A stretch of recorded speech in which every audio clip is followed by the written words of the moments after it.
something happened in October of 1986 that would change their lives forever. Sheila, Jean, and Richard Colosimo were in their house talking with their friend, Mrs. Chewing. Their 11-year-old daughters were also nearby playing outside. While taking a tour, Mrs. Chewing commented that their daughter's old bedroom was extra cold. The couple admitted that that room did have a chilly draft and that even after trying several times to get rid of it, they couldn't, so they just moved their daughter out of there instead. Mrs. Chewing asked for a rosary and began walking around the room, repeating the phrase, "Leave this room." After doing this for a while, suddenly they noticed the temperature beginning to rise. The women then left the rosary hanging on the wall and they headed to the kitchen for coffee. A short while later, the girls came running into their mothers, telling them something big and red scared them as they saw it staring from the window. The women headed back to the room to check, but they found the door locked from the inside. After forcing it open, they found the room icy cold once again.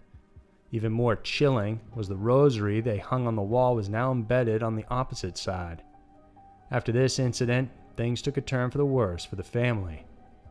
The two women then spoke to a priest from St. Mary's Church and explained the situation. When they left, the priest gave them holy water to sprinkle around the room. The Colosimos used this holy water, but the mysterious happenings continued. They would hear unusual banging from the room at all hours of the day and night. Every time they would hear the racket and go to investigate, they would find the room locked. Once they got inside, the entire space would be in complete disarray. Some of the manifestations included having books flying off the bookshelves. At least one door came flying from the hinges twice, and the pins flew out so strong they were driven into the opposite side wall. Eerily, they also found handprints without any fingerprints smudged into the walls. Desperate now, the family got in touch with another priest and also contacted a psychic. When they visited the home, the psychic said the spirit was of a young Confederate soldier. She described him as being 16 to 17 years old with blonde hair, still in uniform, and was wounded.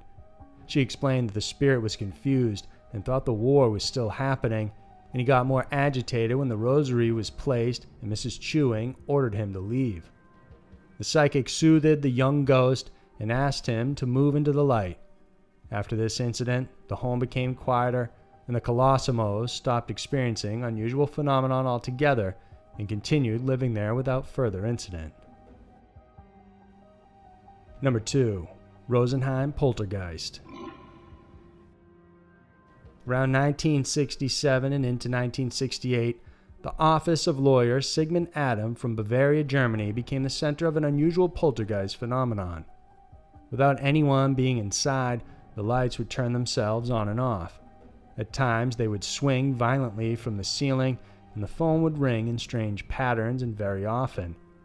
Various appliances would turn on or off on their own, and occurrences like the copier fluid mysteriously spilling out without anyone using it became common.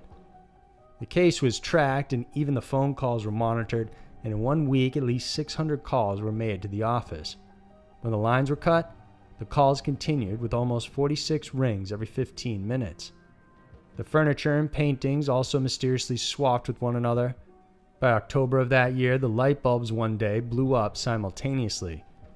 When Germany's electricity board and company couldn't figure out what was happening and couldn't find any fault in the system, paranormal investigators stepped in and tried to figure out what was going on. Head parapsychologist Hans Bender soon noticed many of the unusual phenomenon centered around the young, recently employed secretary, 19-year-old Anne-Marie Schneider. When Bender questioned her, they found out she suffered trauma from a personal relationship recently, and she also suffered from an undisclosed neurosis. They noticed whenever Schneider would enter the room, the lights would immediately flicker on and off. At one point, the activity increased with calendar pages flying off the walls. The most telling was when a large 400-pound cabinet slid from one side of the room to another without damaging any of the linoleum flooring. The company sent Anne-Marie on vacation, and as soon as she left, the activity settled down. When it picked up again after she returned, she was let go from the company. Anne-Marie left the office in January of 1968, and all of the poltergeist phenomenon faded. Little is known about what happened to her after leaving. The last anyone heard, she had married in 1969. It's unclear what happened during this phenomenon or even if it was real or a hoax. However, the case was so unusual and strange, many believe it was real. It was well known in the area and heavily documented, yet despite that, no one could pinpoint the main cause to the mysterious happenings. Number 1. Mackenzie Poltergeist.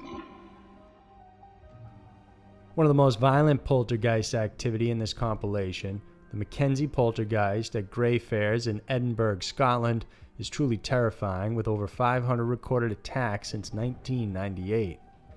George Mackenzie is known as the Bloody Mackenzie because of his role in enforcing King Charles II's one religion during his ascension to the throne in the 17th century. The king ordered Covenanters to stop having the freedom to worship the religion of their choice.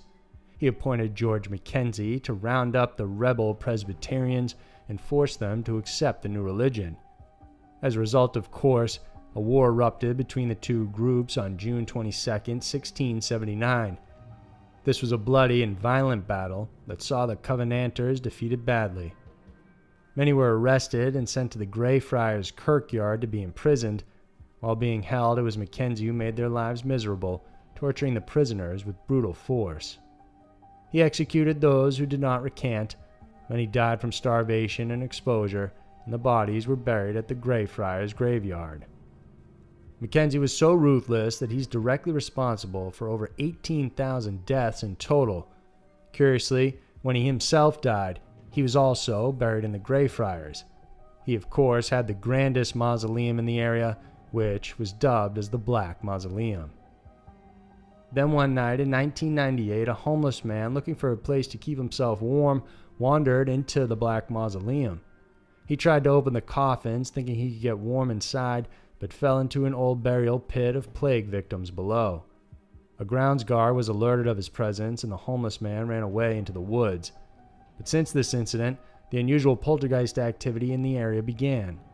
One woman who heard of what happened was curious and came to see the tomb herself.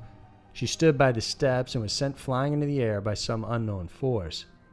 Then another woman was found unconscious close to the tomb with markings and bruises on her body and around her neck. Paranormal investigators and other curiosity seekers who visited the area were also subjected to various tortures. Photos online of people with markings on their bodies, including scratches, broken bones, and bruises on the neck and abdomen area, have been recorded. Some women felt paralyzed after feeling something tugging their hair downwards.